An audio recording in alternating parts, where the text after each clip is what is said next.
The Lexus LFA is not just a supercar, it's a moment in automotive history that will never be repeated. Built in extremely limited numbers, the LFA was Lexus proving something to the world, that perfection matters more than profit.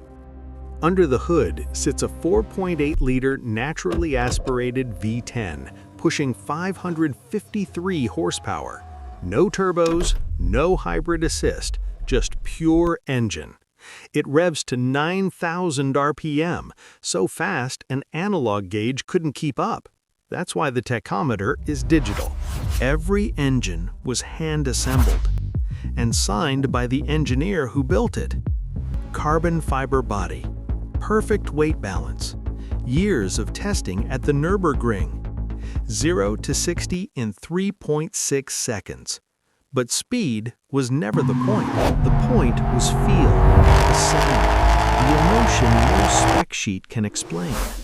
Lexus didn't chase Ferrari, didn't chase Lamborghini. They chased perfection, even if it cost them millions.